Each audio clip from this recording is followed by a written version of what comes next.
తాకట్లో ఉన్న మీ బంగారాన్ని విడిపించి ఆ రోజు ఆన్లైన్ రేటుకి కొంటాం. Sharma gold company. కన్యా రాశి వారికి ఈ యొక్క సంవత్సరము ఏ విధంగా ఉండబోతుంది అనగా 2025 సంవత్సరంలో జనవరి 1 నుంచి డిసెంబర్ 31 తారీఖు వరకు ఏ విధంగా ఉండబోతుందని తెలుసుకునేందుకు గ్రహగతులు తెలుసుకుందాం. 15 మే వరకు కేతు కన్యలో, రాహువు మీనంలో, 16 మే నుంచి కేతు సింహంలో, రాహువు ఈ యొక్క కుంభరాశిలో సంచార ప్రభావం. కుంభరాశిలో 16 ఏప్రిల్ నుంచి మీనరాశిలోకి సంచార ప్రభావం జరుగుతుంది. ఇక గురుగ్రహము మే 9 వరకు వృషభంలో, మే 9 నుంచి సెప్టెంబర్ 28 వరకు మిథునంలో, మళ్ళీ 28వ తారీఖు నుంచి నవంబర్ వరకు కర్కాటకంలో, ఇక నవంబర్ 12 నుంచి డిసెంబర్ 28 వరకు మళ్ళీ కర్కాటకంలోనే వక్రీకరించి స్థితి పొంది ఉండడం. మిగతా గ్రహాల యొక్క సంచారము వాటి యొక్క గమనాన్ని బట్టి ఉంటుంది. ఇక గమనించుకున్నట్లయితే ఏ విధంగా ఉండబోతుంది ఈ యొక్క కన్యా రాశి వారికి, ప్రథమార్థము చాలా అద్భుతంగా ఉంటుంది, అందులో ఏమాత్రం సందేహము లేదు. ఈ సంబంధించినటువంటి ఈ కన్యా రాశిలో జన్మించినటువంటి వారికి గురువు ప్రధానంగా నవమ స్థానంలో సంచారం మరియు దశమ స్థానంలో సంచార ప్రభావము వెరసి యోగదాయకమైనటువంటి జీవితం సెప్టెంబర్ 28వ తారీఖు వరకు తిరుగులేని జాతకం గురుగ్రహ ప్రభావం వల్ల కన్యా రాశి వారు పొందబోతున్నారు. ఇక చూసుకున్నట్లయితే సెప్టెంబర్ 28 అంటే అక్టోబర్, నవంబర్, డిసెంబర్, ఇంకా ఆఖరి 3 నెలలు కొద్దిగా గురుగ్రహం అనుకూలంగా లేని కారణం చేత ఇబ్బందికర పరిస్థితులు అనేటువంటివి ఉంటాయి. ఇక ముఖ్యంగా గమనించుకున్నట్లయితే రాశిలోనే కేతు సంచారం 15 మే వరకు ఉంటుంది. కేతు, రాహు సప్తమంలో. వీటి వల్ల కొన్ని ఇబ్బందికర పరిస్థితులు ఎలా ఉంటాయి, దంపతుల మధ్య కొంత విభేదములు కానీ పొరపచ్చాలు రావడం కానీ ఉంటాయి. అంత మాత్రాన ఏమీ ఇబ్బంది కాదండి. చిన్నపాటి మాట పెరగడం అనేటువంటిది, పట్టింపుతనం అనేటువంటిది 15 మే వరకు ఉంటుంది. ఇక కేతువు సింహరాశిలోకి, రాహువు కుంభరాశిలోకి ఎప్పుడైతే ప్రవేశం చేస్తారో అప్పుడు ఈ యొక్క రాశిలో జన్మించినటువంటి కన్యా రాశిలో జన్మించినటువంటి వారికి ప్రధానంగా అప్పటి వరకు లేనటువంటి ఆరోగ్య సమస్యలు మెల్లమెల్లగా బయటపడతాయి. తద్వారా కొన్ని ఇబ్బందికర పరిస్థితులు అనేటువంటివి ఎదుర్కోవాల్సి వస్తుంది. ఇక శని భగవానుడు 16 ఏప్రిల్ వరకు కూడాను అద్భుతమైనటువంటి రాజయోగాన్ని కలగచేస్తూ 16 ఏప్రిల్ నుంచి మీనరాశిలోకి సంచార ప్రభావం చేత కొంత భాగస్వాముల మధ్య ఉన్నటువంటి ఇబ్బందికర పరిస్థితులు ఇవి ఎల్లకాలము ఉండవండి. మళ్ళీ శని భగవానుల వారు మళ్ళీ కుంభరాశిలోకి వక్రీకరించి స్థితి పొంది ఉండడం అనేటువంటివి జరుగుతున్నాయి. కాబట్టి వాటి వివరాలు మనం కూలంకషంగా మనం తెలియజేసుకుందాం. ముఖ్యంగా గమనించుకున్నట్లయితే ఈ యొక్క గురు అనుగ్రహ ప్రభావం అనేటువంటిది సంపూర్ణంగా ఉంటుంది ఈ యొక్క సంబంధించినటువంటి కన్యా రాశి వారికి. 9 మే వరకు నవమ స్థానం, మళ్ళీ 9 మే నుంచి సెప్టెంబర్ 28 వరకు దశమ స్థానంలో సంచార ప్రభావం వెరసి ఈ యొక్క సెప్టెంబర్ 28 వరకు కూడా గురువు సంపూర్ణంగా అనుకూలంగా ఉంటాడు. మరి ఏ వృత్తుల్లో ఏ వ్యాపారం చేసే వాళ్ళకి బాగుంటుంది అంటే ఎడ్యుకేషనల్ బిజినెస్ రంగంలో ఉన్నటువంటి వారు, జ్యువెలరీ బిజినెస్ రంగంలో ఉన్నటువంటి వారు, ఫుడ్ ప్రాసెసింగ్ ఫుడ్కి సంబంధించినటువంటి రంగంలో ఉన్నటువంటి వారు, రెస్టారెంట్స్, హోటల్స్, జనరల్ స్టోర్స్, అలాగే ఈ సూపర్ మార్కెట్లు నడిపేటువంటి వాళ్ళు, పూజా స్టోర్స్ నడిపేటువంటి వాళ్ళు, అలాగే తీర్థయాత్రలు నడిపేటువంటి వాళ్ళకి అద్భుతమైనటువంటి యోగదాయకం, ధనాదాయం చాలా చక్కగా ఉంటుంది. అవసరానికి మించినటువంటి ఖర్చులు ఉన్నా ఆ ఖర్చులకి మించి ఆదాయం లభిస్తుంది. రాని బాకీలు ఈ యొక్క కన్యా రాశి వారికి సెప్టెంబర్ 28 తారీఖు వరకు కూడా అద్భుతంగా ఉంటాయి. కాబట్టి రాని బాకీలు వసూలు చేసుకోగలుగుతారు. వ్యాపార విస్తరణకి అనుకూలమైనటువంటి సమయంగా చెప్పబడి ఉంటుంది. ఇటు శని గారు, గురువు గారు ఇద్దరు కూడా యోగించాలి అనుకున్నప్పుడు 16 ఏప్రిల్ లోపల అనగా జనవరి 1 నుంచి 16 ఏప్రిల్ లోపల మీరు అనుకున్నటువంటి పనులన్నీ కూడాను పూర్తి చేయాలనే సంకల్పంతో ముందడుగు వేసి ప్రయత్నం చేయండి. పనులన్నీ కూడా వాటంతట అవే చక్కగా ముందుకు సాగుతాయని చెప్పవచ్చు. ఇక ఈ 16 ఏప్రిల్ నుంచి అక్టోబర్ 9 వరకు మీనరాశిలోకి సంచారం చేస్తుంటాడు. కానీ జూలై 8న మీనంలోనే వక్రీకరించి ఉన్నాడు. కాబట్టి ఏప్రిల్ 16 నుంచి జూలై 8 వరకు మాత్రము మీకు ధనపరమైనటువంటి సమస్యలు శనివారి వల్ల కలుగుతాయి. కాబట్టి జాగ్రత్తలు పడండి. గురువు శాంతం అనుకూలిస్తున్నాడు, పనులలో అనుకూలతనిస్తున్నాడు, కానీ ధనపరంగా కొన్ని ఇబ్బందికర పరిస్థితులు శని గారు ఏప్రిల్ 16 నుంచి జూలై 8 వరకు ఉంటుంది. మళ్ళీ జూలై 8 నుంచి అక్టోబర్ 10వ తారీఖు వరకు కూడా ఇక్కడ ప్రధానంగా అద్భుతమైనటువంటి స్థితిగతులు అనేటువంటివి ఉంటాయి. కాబట్టి ఈ ఏప్రిల్ 16 నుంచి జూలై 7 వరకు ఉండేటువంటి సమయం మాత్రమే గడ్డు కాలమైనటువంటి సమయం. ఇక ఈ సంబంధించినటువంటి ఆయిల్స్ రంగంలో ఉన్నటువంటి వాళ్ళకి అనగా నూనె పదార్థాలు, ఎడిబుల్ ఆయిల్స్, అలాగే పెట్రోల్ బంకులు, ఇటువంటివన్నీ నడిపేటువంటి వాళ్ళకి, అనగా ఐరన్ బిజినెస్ చేసుకునేటువంటి వాళ్ళకి అందరికీ కూడాను ఈ సంబంధించినటువంటి ఏప్రిల్ 16 వరకు యోగదాయకంగా ఉంటుందని చెప్పవచ్చు. ఇక ఈ రాశిలో జన్మించినటువంటి రాజకీయ నాయకులకి చక్కగా కొంతమేర ఎక్కువగా కష్టపడితే పదవి లభించే అవకాశాలు గోచరమవుతున్నాయి. నామినేటెడ్ పదవిలోనైనా కానీ ఉండగలుగుతారు.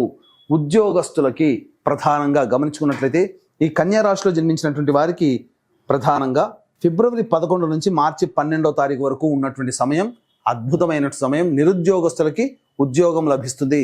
ఉద్యోగంలో ప్రమోషన్స్ వాటికి సంబంధించినటువంటి సూచనప్రాయమైనటువంటి ఆదేశాలు ఫిబ్రవరి 12 నుంచి మార్చి 12 వరకు ఏర్పడబోతున్నాయి. ఇక జూన్ 14వ తారీఖు నుంచి ఆగస్టు 16వ తారీఖు మధ్య కాలంలో కేంద్ర రాష్ట్ర ప్రభుత్వ ఉద్యోగాల్లో పనిచేసేటువంటి వాళ్ళకి ప్రమోషన్స్తో కూడుకున్నటువంటి బదిలీలు ఏర్పడబోతున్నాయి. అలాగే కోరుకున్నటువంటి చోటికి బదిలీలు ఈ జూన్ 14వ తారీఖు నుంచి ఆగస్టు 15వ తారీఖు మధ్య కాలంలో ఏర్పడబోతున్నాయి.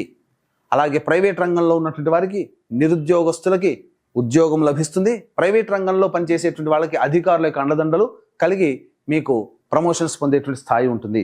ఇక ఏదైనా కానీ నవంబర్ 16వ తారీఖు నుంచి డిసెంబర్ 15వ తారీఖు మధ్య కాలంలో ఉద్యోగంలో మార్పుని కోరుకుంటారు. కాబట్టి ఉద్యోగ మార్పుకి ఇది సరైనటువంటి సమయంగా చెప్పవచ్చు. ఇక గమనించుకున్నట్లయితే అక్టోబర్ 25వ తారీఖు నుంచి డిసెంబర్ 5వ తారీఖు మధ్య కాలంలో పరిచయస్తుల ప్రభావము, మీరు చేసేటువంటి పనులలో అందరూ యొక్క సహాయ సహకారాలు కలగడం, అద్భుతమైనటువంటి ప్రగతిని మీరు పొందుతారు. రాజకీయ రంగంలో ఉన్నటువంటి వారికి ఈ యొక్క సమయం అనగా నవంబర్ 15వ తారీఖు నుంచి డిసెంబర్ 15వ తారీఖు వరకు ఉన్నటువంటి సమయం అద్భుతమైనటువంటి సమయంగా చెప్పవచ్చు. ఇక ఈ యొక్క కన్యా రాశిలో జన్మించినటువంటి రైతులకి, రియల్ ఎస్టేట్ రైతులకి 2 రకాల పంటలు అధిక లాభదాయకంగా ఉంటాయి. రియల్ ఎస్టేట్ వ్యాపారస్తులకి ఏప్రిల్ 16వ తారీఖు వరకు కొత్త ప్రాజెక్టులు చేయడం అన్ని రకాలుగా యోగదాయకంగా ఉంటుంది. అయితే కొంత గడ్డు కాలం అనేటువంటిది ఏప్రిల్ 16 నుంచి జూలై 8వ తారీఖు వరకు రియల్ ఎస్టేట్ రంగంలో ఉన్నటువంటి వారు, ఎలక్ట్రానిక్స్ అండ్ ఎలక్ట్రికల్ రంగంలో ఉన్నటువంటి వాళ్ళకి, అలాగే లాయర్ వృత్తుల్లో ఉన్నటువంటి వాళ్ళకి ఇబ్బందికర పరిస్థితులు అనేటువంటివి ఉంటాయి. ఆ ఏప్రిల్ 16 నుంచి జూలై 8 మధ్య కాలంలో ఆస్తి సంబంధమైనటువంటి తగాదాలు ఏవైతే ఉంటాయో అవన్నీ కూడా ఏప్రిల్ 16 లోపల పరిష్కారం అయ్యే విధంగా ఆలోచన చేసుకోండి. లేకపోతే నవంబర్ 15 నుంచి డిసెంబర్ 15 మధ్య కాలంలో ఆస్తి సంబంధమైనటువంటి సివిల్ సంబంధించినటువంటి సమస్యలు, న్యాయవాద సమస్యలు పరిష్కరించుకుంటారు ఆ సమయంలో. లేకపోతే ఏప్రిల్ 16 లోపలనే పూర్తి చేసుకునే ప్రయత్నం చేయండి. ఏప్రిల్ 16 నుంచి జూలై 8వ తారీఖు వరకు ఉన్నటువంటి కాలం మాత్రం అనుకూలమైన కాలము కాదు. ఈ మధ్య కాలములో ఇబ్బందికర పరిస్థితులు అనేటువంటివి ఎదుర్కొంటారు. ఇక ముఖ్యంగా గమనించుకున్నట్లయితే ఈ యొక్క జనవరి 21 నుంచి ఏప్రిల్ 1వ తారీఖు ఉన్నటువంటి ఈ మధ్య కాలం కాస్త నెగిటివ్ ఇంపాక్ట్ ఉండేటువంటి కాలముగా చెప్పవచ్చు. ఈ కాలం వల్ల ఏమవుతుంది, అకారణమైనటువంటి విరోధాలు పెరుగుతాయి. ఎందుకు పెరుగుతాయి? ఏప్రిల్ 16 వరకు చక్కగా జాతకం బాగుందన్నాను. మరి ఏంటంటే జనవరి 21 నుంచి ఏప్రిల్ 1 వరకు అనుకూలంగా లేదు అని అంటున్నారు, విరోధాలు పెరుగుతాయి అంటున్నారు. ఇది ఎలా సాధ్యం అని అంటారా? మనిషికి ఎవరికైనా కానీ విజయం అంటూ ఒకసారి రుచి చూసిన తర్వాత కొద్దిగా అహంకారం వస్తుంది, నేను గొప్ప అనే తత్వం వస్తుంది. ఇక్కడే మనిషి విజ్ఞతతో అలవాటు చేసుకోవాలి. ఇక్కడే అనగా ఈ ఏప్రిల్ 16 వరకు అనుకూలంగా ఉన్నటువంటి సమయ ప్రభావము చేత ఎవరైనా కానీ ఈ కన్యా రాశిలో జన్మించినటువంటి వారు పొగరుతనాన్ని గనక అలవాటు పెట్టుకుంటే అక్కడే ఈ కుజుడు నేనున్నాను నీ పొగరు తగ్గించడానికి అంటూ వస్తాడు. జనవరి 21 నుంచి ఏప్రిల్ 1 తారీఖు మధ్య కాలంలో లౌక్యంతో వ్యవహరించండి. ప్రజలతో కానీ, కింది స్థాయి ఉద్యోగస్తులతో కానీ, సాటి వాళ్లతో కానీ మీరు మితిమీరి మాట్లాడకూడదు, వాళ్ళని అవమానపరచకూడదు. తద్వారా ఈ కుజుడు మీకు ఇబ్బంది పెట్టేటువంటి సమయం జనవరి 21 నుంచి ఏప్రిల్ 1వ తారీఖు వరకు. ఇక గమనించుకున్నట్లయితే ఈ యొక్క సంబంధించినటువంటి కన్యా రాశిలో జన్మించినటువంటి కళారంగంలో పనిచేసేటువంటి వాళ్ళు, 24 ఫ్రేమ్స్లో పనిచేసేటువంటి వాళ్ళు, సినీ రంగంలో ఉన్నటువంటి వాళ్ళు, టీవీ రంగంలో ఉన్నటువంటి వాళ్ళు, ఎలక్ట్రానిక్ అండ్ ప్రింటింగ్ మీడియా రంగంలో ఉన్నటువంటి వారు, సోషల్ మీడియా రంగంలో ఉన్నటువంటి వారికి ఏప్రిల్ 16 వరకు అద్భుతమైనటువంటి యోగదాయకమైనటువంటి కాలము. కొత్త కొత్త ప్రాజెక్టులు, ధనాదాయం వచ్చేటువంటి ప్రాజెక్టులో, మీ పేరు ప్రఖ్యాతులు పెరిగేటువంటి వాటిలో మీకు సైన్ ఆఫ్ అవుతారు. కానీ ఏప్రిల్ 16 నుంచి జూలై 8వ తారీఖు మధ్య కాలం సరైన సమయం కాదు. కాబట్టి నూతన ప్రాజెక్టులకి సమయము తీసుకోండి. ఆ సమయంలో మీరు ఎటువంటి కొత్త ప్రాజెక్టులని యాక్సెప్ట్ చేయకండి. ఎందుకనంటే ఆ సమయం గడ్డు కాలము. అన్ని విధాలుగా గురువు అనుకూలంగా ఉన్న శనివారం అనుకూలంగా ఉండాలి కదా, ఇబ్బందికర పరిస్థితులు అనేవి ఉంటాయి. కాబట్టి జాగ్రత్తలు పాటించండి. ఈ కన్యా రాశిలో జన్మించినటువంటి విద్యార్థులకి ఉత్తమమైనటువంటి భవిష్యత్తు ఉంటుంది. అనగా కోరుకున్న చోట యూనివర్సిటీలో ప్రవేశం కలుగుతుంది. విదేశీ విద్య, విదేశీయానానికి సంబంధించిన ప్రయత్నాలన్నీ కూడా కొలిక్కి వస్తాయి. అలాగే స్పెక్యులేషన్స్ రంగంలో ఉన్నటువంటి వారనగా ఇన్వెస్ట్మెంట్ చేసేటువంటి వ్యవస్థలో ఉన్నటువంటి వాళ్ళకి ధనాదాయం చక్కగా ఉంటుంది. కాబట్టి ఇక్కడ విద్యార్థులకి ఉన్నత శ్రేణి ప్రమాణాలతో కూడుకున్నటువంటి విద్యా సంస్థల్లో ప్రవేశం లభిస్తుంది. పోటీ పరీక్షల్లో తప్పకుండా విజయాన్ని పొందుతారు. ఈ కన్యా రాశి వారు ప్రధానంగా వివాహాది శుభకార్యాలు జరుగుతాయి, సంతానవంతులవుతారు, అన్ని రకాలుగా యోగదాయకంగా ఉంటుంది, దైవం అనుకూలం సంపూర్ణంగా ఉంది అని చెప్పవచ్చు. ఈ కన్యా రాశిలో జన్మించినటువంటి స్త్రీలకి కూడా యోగదాయకమైనటువంటి జీవితాన్ని గడుపుతారు. ఇంట్లో మాట విలువ పెరుగుతుంది. మీరు తీసుకునేటువంటి నిర్ణయాలు కుటుంబ సభ్యులు అందరూ కూడా హర్షిస్తారు. అలాగే మీకు ప్రధానంగా గృహోపకరణాలు కొనుగోలు చేయడం కానీ, లేదా గృహ మార్పులు కానీ, వాహన కొనుగోలు, గృహ కొనుగోలుకు సంబంధించినటువంటి మీ పేరు మీద స్థిర చరాస్తుల్ని కన్యా రాశిలో జన్మించినటువంటి స్త్రీలు నిలుపుకోగలుగుతారు. సంతాన ప్రాప్తి కలుగుతుంది. అలాగే వివాహాలు కూడా అనుకున్నటువంటి సమయానికి 2025 సంవత్సరంలో కన్యా రాశిలో వాళ్ళకి వివాహం జరిగి తీరుతుంది. ఇందులో సందేహం లేదు. ఇక ఆరోగ్యం గురించి చూసుకున్నట్లయితే ప్రధానంగా ఈ సంబంధించినటువంటి రాహుకేతుల యొక్క ప్రభావమే అధికంగా గోచరమవుతుంది. కావున ముఖ్యంగా ఈ యొక్క కన్యా రాశిలో జన్మించినటువంటి వారికి కిడ్నీ సంబంధమైనటువంటి వ్యాధులు కానీ, లేకపోతే మెడ నరాలు సంబంధించి, అలాగే ఈ సంబంధించినటువంటి వెన్నుముకకు సంబంధించినటువంటి ప్రాబ్లమ్స్ కానీ ఎరైజ్ అయ్యేటువంటి అవకాశాలు గోచరమవుతున్నాయి. జాగ్రత్తలు పాటించండి.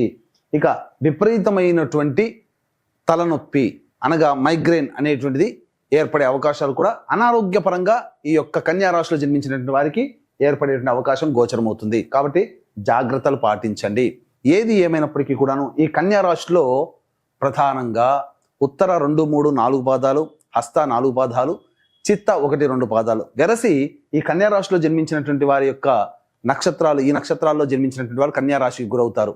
ఇక మీకు వివాహం అయితే గనక మీ భార్య లేదా భర్త మరియు మీ సంతానం యొక్క జాతక ప్రభావము, మరియు వివాహం కాకపోతే తల్లిదండ్రులు, తోడబుట్టిన వాళ్ళ యొక్క జాతక ప్రభావం కూడా మీ మీద ఇంపాక్ట్ చూపిస్తుంది. కాబట్టి ఈ యొక్క 2025 సంవత్సరంలో మీ యొక్క రెజల్యూషన్స్ అంటే మీ సంకల్పాలన్నీ కూడాను జరగాలి, ఆరోగ్యం బాగుండాలి, మంచిగా స్థిరపడాలనేటువంటి సదుద్దేశంతో జాతకరీత్యా కలుగు విద్య, వివాహ, ఉద్యోగ, దాంపత్య, సంతాన, అనారోగ్య సమస్యలు మరియు గోచార రీత్యా శని భగవాన్ల వారు 12 రాశులకి ఇబ్బంది పెట్టేటువంటి అవకాశాలు గోచరమవుతున్నాయి. కాబట్టి శనిదోష నివారణ పూజల్లో భాగంగా సర్వదోష నివారణ పూజలు, హోమాలు అనేటువంటివి అతి సామాన్య మానవుడు కూడా పాల్గొనే విధంగా ప్రతి నెల ఒక్కొక్క పుణ్యక్షేత్రంలో ఈ యొక్క కార్యక్రమాలు చేయించడం జరుగుతుంది.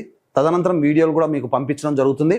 ఈ జనవరి 13వ తారీఖు రోజున శ్రీకాళహస్తిలో కానీ, శ్రీశైలంలో కానీ ఈ యొక్క బృహత్తర సంవత్సరం పాటు నిరవధికంగా మీ గోత్రనామాదులతో జరిగే కార్యక్రమానికి శ్రీకారం చుట్టబోతున్నాము. కాబట్టి అవకాశం ఉన్నవాళ్ళు కార్యక్రమ తదనంతరం కాంటాక్ట్ చేసి మీ గోత్రనామాదులు నమోదు చేసుకోవచ్చు. అలాగే తండ్రి వైపు 6 తరాలు, తల్లి వైపు 3 తరాలు, భర్త వైపు 6 తరాలు, భార్య వైపు 3 తరాల్లో ఏవైనా దుర్మరణాలు ఉన్నా, liver failure, kidney failure, cancer రోగాలతో బాధపడుతున్నా, 60 సంవత్సరాల లోపల ఏ విధంగా చనిపోయినా ఇవన్నీ పితృదోషాలు లేదా పితృశాపాలు అంటారు. కాబట్టి ప్రతి నెల కూడా మన పీఠం ఆధ్వర్యంలో పితృదోష నివారణ కార్యక్రమాలు అనేటువంటి జరిపించడం జరుగుతుంది. అవకాశం ఉన్న వాళ్ళు కార్యక్రమ తదనంతరం కాంటాక్ట్ చేసి పూర్తి వివరాలు తెలుసుకోవచ్చు.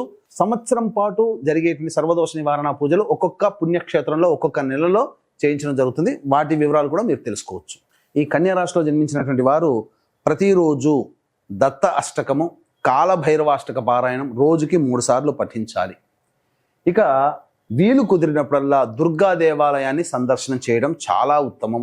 సంబంధించినటువంటి పరిహారాలు పాటించిన మీ యొక్క జీవితంలో గడ్డుకాలమైనటువంటి పరిస్థితులు ఎదుర్కొంటున్నారు అంటే అది మీ యొక్క జన్మజాతకంలో ఉన్నటువంటి నడిచేటువంటి గ్రహ దశాంతర దశల ప్రభావం. కావున దగ్గరలోని మంచి ఉపాసనాపరులైనటువంటి జ్యోతిష్యుల్ని సంప్రదించి వారి సలహాలు, సూచనలు స్వీకరిస్తే మరింత జీవితం బాగుంటుందని ఆశిస్తూ సర్వం శ్రీ ఉమామహేశ్వర పరబ్రహ్మార్పణమస్తు.